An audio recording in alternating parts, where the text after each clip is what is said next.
Good day mga bae. Ito na naman po si Bert para sa Bert Talks Daily. At sa puntong ito ay pag-usapan natin yung patungkol sa Taiwan at China, yung current friction between the two sides which may end up in a possible invasion ng Taiwan by the PLA forces or People's Liberation Army. Kasi ito sa mapa na ito makikita natin yung China just across Taiwan. At as we all know, Taiwan is being claimed by China, it being a supposed province of the People's Republic of China. Yung ganito mga scenario ay posibleng makaka-apekto din sa ibang mga bansa lalo na the US is seen to be dragged into this possible conflict. At ito na nga, yung sinasabi natin, yung possibility that China may eventually, we don't know when, but definitely it's part of their plan to retake Taiwan as its own. Kailangan din nating tingnan at kinukonsidera definitely ng China ay yung factor of the US being involved since US President Joe Biden as of late said that he is ready to send troops to defend Taiwan.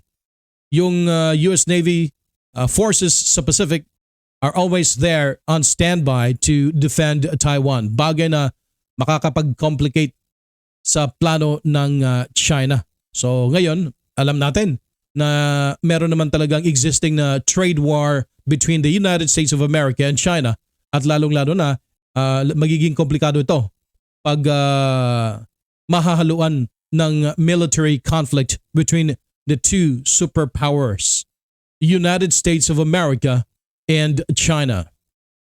Sa isang panayam, sinabi ni Biden na yun na nga, in the event of a possible invasion of the Chinese forces setting foot on Taiwan, then the US will not just stand by and do nothing. It is ready to counter the measures to be taken by China para nang sa gayon ay hindi mababawi yung Taiwan. Ayaw naman talaga ng mga Taiwanese people na magiging kaparte ng People's Republic of China kasi nakagis na nila at hiyang para sa kanila yung demokrasya kasi sa komunismo na yun yung pinaka type of government na na-establish ng People's Republic of China, bagay na ayaw ng mga tao o mga residente ng Taiwan. Sabi pa nga, no more ambiguity. US troops will defend Taiwan if China invades, according to US President Joe Biden. Ito yung banner na storya ng Telegraph. Sabi dito, Joe Biden says US troops will defend Taiwan if China invades. So, dedepensaan talaga ng US troops ang Taiwan kung sakasakaling papasok yung China para bawiin at sakupin yung Taiwan. Joe Biden said the US will send soldiers to defend Taiwan if it is invaded by China, in remarks that appear to confirm a hardening of Washington's support for the island and a shift away from its policy of not revealing whether it would intervene in a war. Dati kasi hindi klaro yung mga pulisiya ng Amerika as to whether it will defend or not. But now, they are very much definitive as to whether they will. And definitely they would. Sa part naman ng PRC, People's Republic of China, China's foreign ministry said the comments severely violate U.S. policy in Taiwan. Beijing recently launched its largest ever military exercises around the island in response to a visit by Nancy Pelosi, the U.S. Speaker of the House of Representatives. The U.S. has for decades maintained a policy of so-called strategic ambiguity over Taiwan, under which its leaders have left it unclear whether they would respond militarily to an invasion. The Chinese Communist Party claims Taiwan as part of its own territory, though it has never ruled the democratic island, which functions like any other nation with its own government and military. Washington's One China policy acknowledges Beijing's position on Taiwan, but stops short of officially recognizing the claim. U.S. law, meanwhile, mandates Washington to provide the island with a means to defend itself.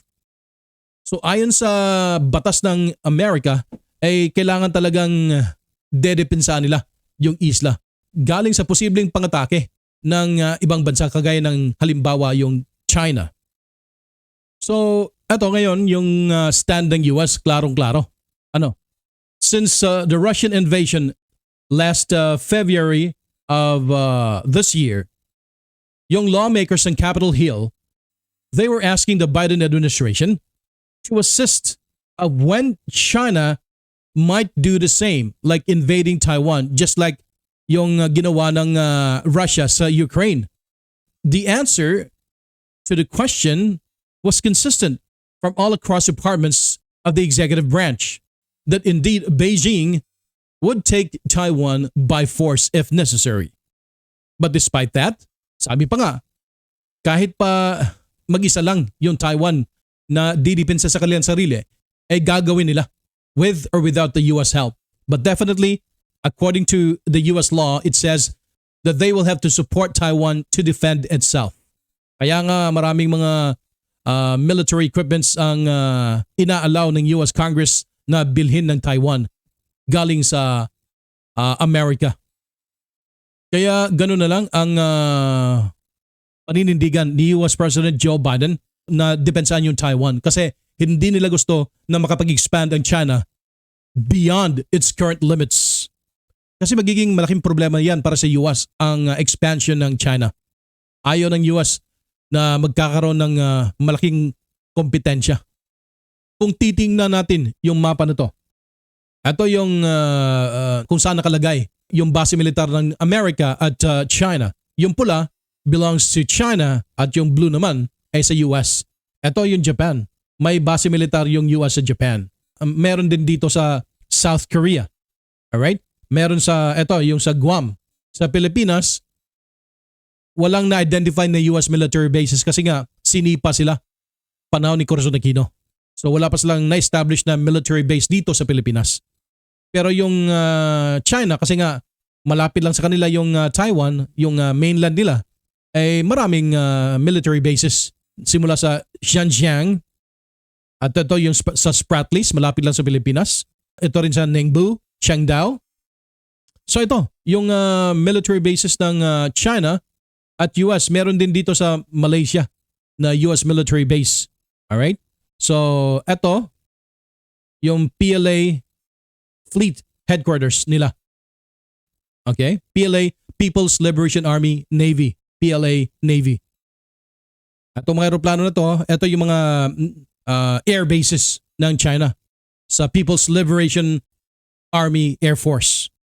So titingnan natin yung detalye sa mga factors na mai-involve sa possible conflict between Taiwan and China, which may also include America. By comparison, yung China and Taiwan, yung military strength between the two countries, yung entirety of its population, yung China, mayroong almost 1.4 billion people. Whereas yung Taiwan has only 23.6 million people. Kung sabaga, hindi nga nag-10% yung populasyon ng Taiwan as compared to China. While yung budget ng Chinese military, yung People's Liberation Army, ay umabot sa 230 billion US dollars. While yung sa Taiwan, kakarampot, kumpara sa China, ito ay 16.8 billion dollars lamang. Yung active soldiers ng China ay aabot sa 2 milyon, while Taiwan has only 170,000. So hindi nga umabot ng 10% sa puwersa ng China. Yung reserve naman sa China is 510,000, whereas yung sa Taiwan is 1,500,000 na mga tao. Expected yan. They are definitely ready to die for their country. Yung mga tangke naman ng China is aabot ng 5,250, while yung sa Taiwan is 1,110. Dwarfing Taiwan's, of course, no? Yung artillery, aabot ng 5,854 yung sa China, sa Taiwan naman is 1,667. Yung aircraft ng China ay aabot ng 3,285 as compared to 741 only in Taiwan. While yung naval strength naman, yung fleet strength ng China is 777 at yung Taiwan is 177. Lopsided yung numero pabor sa China. So, ang Taiwanese military is one of the world's highly equipped na mga armed forces na handang makipagbakbakan. Yun nga lang kakaunti yung numero nila kumpara sa Chinese military, yung People's Liberation Army. So ito na nga yung Taiwan, no? Nakikita natin sa mapa. Malit lang to. Halos hindi nga nangangalahati.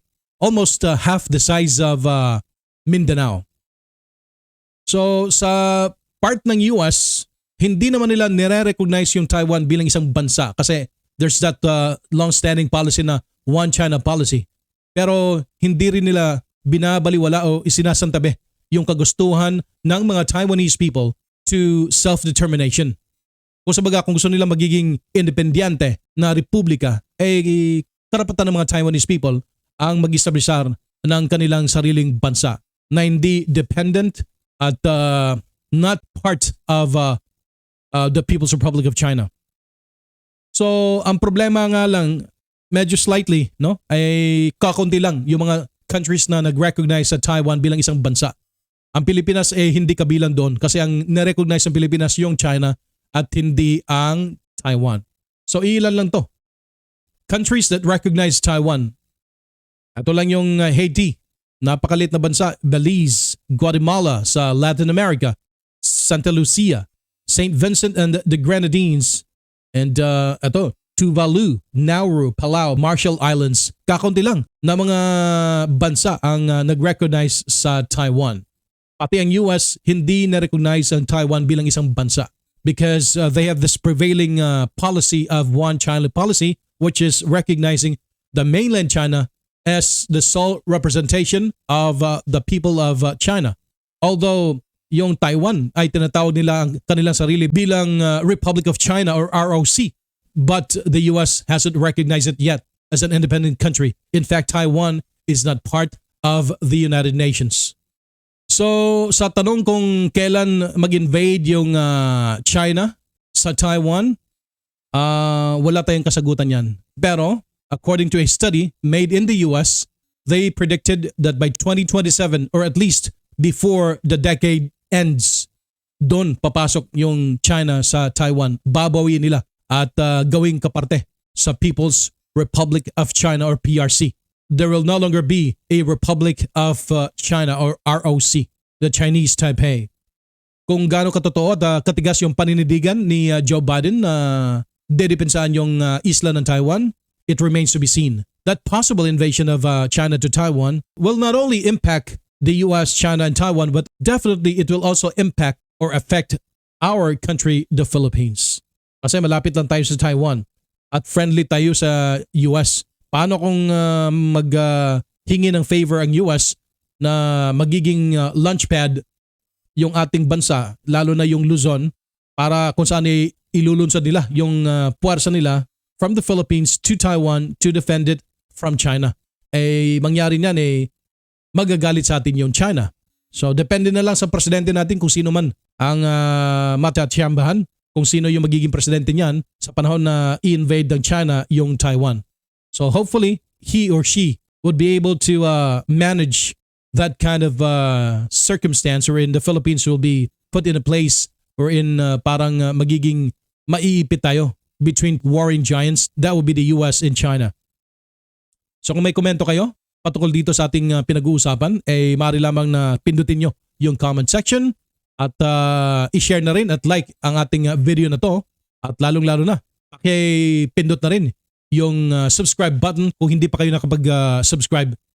Hanggang sa muli, ito po si Bert para sa Bert Talks Daily. God bless.